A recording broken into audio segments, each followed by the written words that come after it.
'Tis the season, camping season, and there ain't nothing more Canadian than going camping in the mountains. Hello everybody and welcome back to my YouTube channel. Firstly, I apologise in advance, the lighting is so bad. I started recording, it was lovely, the sun was shining, and then next thing the thunder clouds have just went BAM and rolled in. So if you hear thunder, sorry.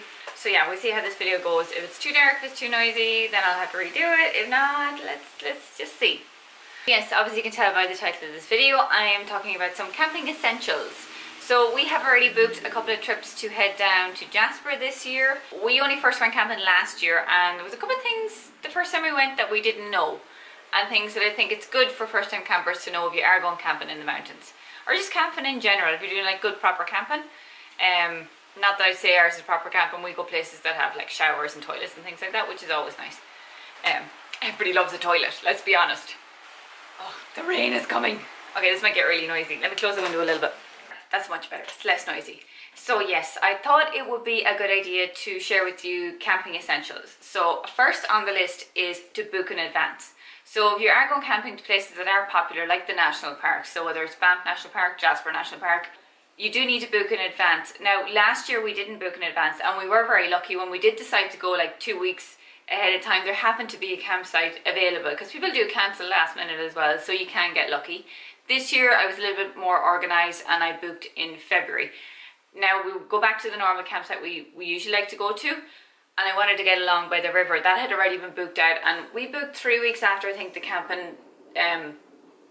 Sorry, it's so noisy. Oh, I love a good thunderstorm.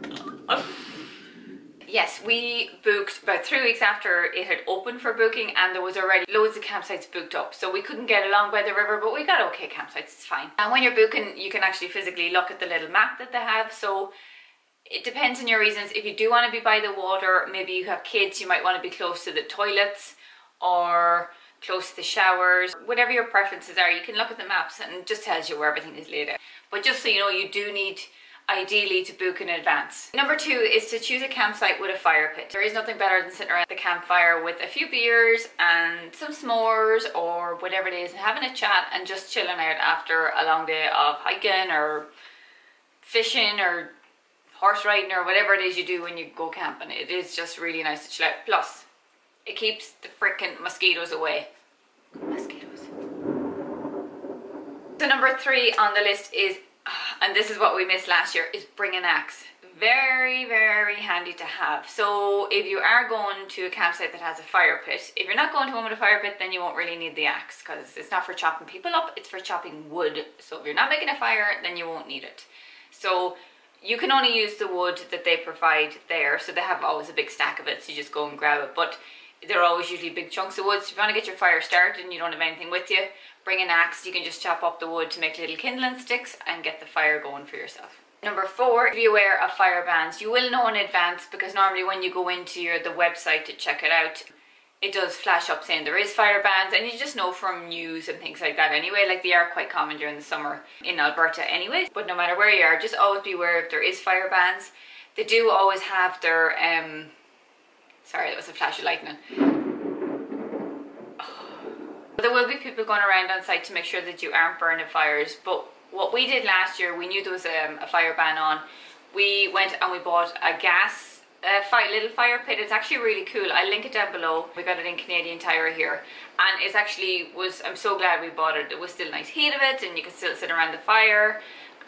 We did have like our neighbour in campsite came to us and told us there was a fire ban, because they thought it was actually a real one. Sorry, my camera just turned off there. This is not a good recording session at all. So as I was saying, yes, we invested in like a little propane fire, and we did have the neighbouring campsite come to us because they thought it was a real fire. Also the on-site people as well who patrol the area, they came too, but they're fine. Once we had asked before we even lit it if we can have one of them on site, and they were fine with it. So they're really cool, and to me they're definitely worth investing in as well.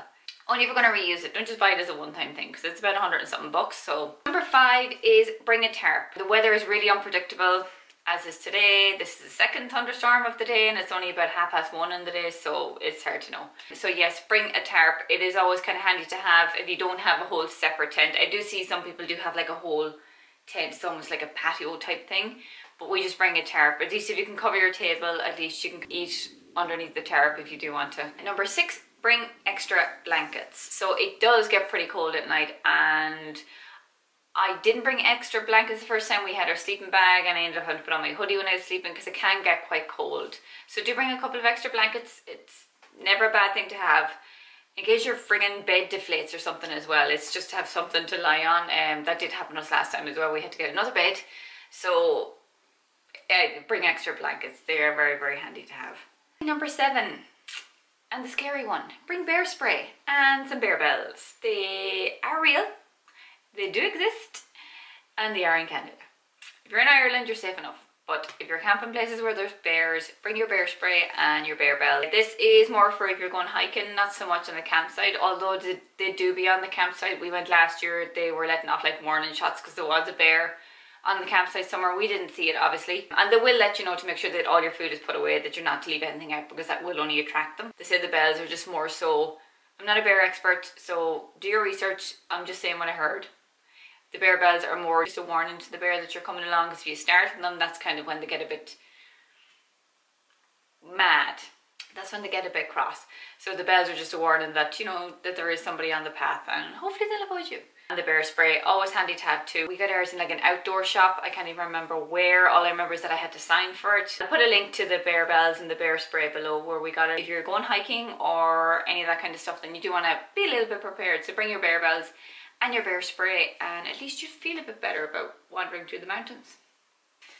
And that's it for my list of essentials for first-time campers. I will actually leave a link below to a blog post I did, I feel like it's over a year ago, and there's a couple of extra tips in there too. So it's a pretty good read. If you want to check it out, I will link it below. And thank you so much for watching. I really do appreciate it. If you did like this video, give me a thumbs up. I will definitely do some more camping related videos. I will vlog when we do go away for a weekend camping, so stay tuned for that. If you are subscribed, just hit the little notification bell and you'll get notified of when my videos go live, and they will be live every week.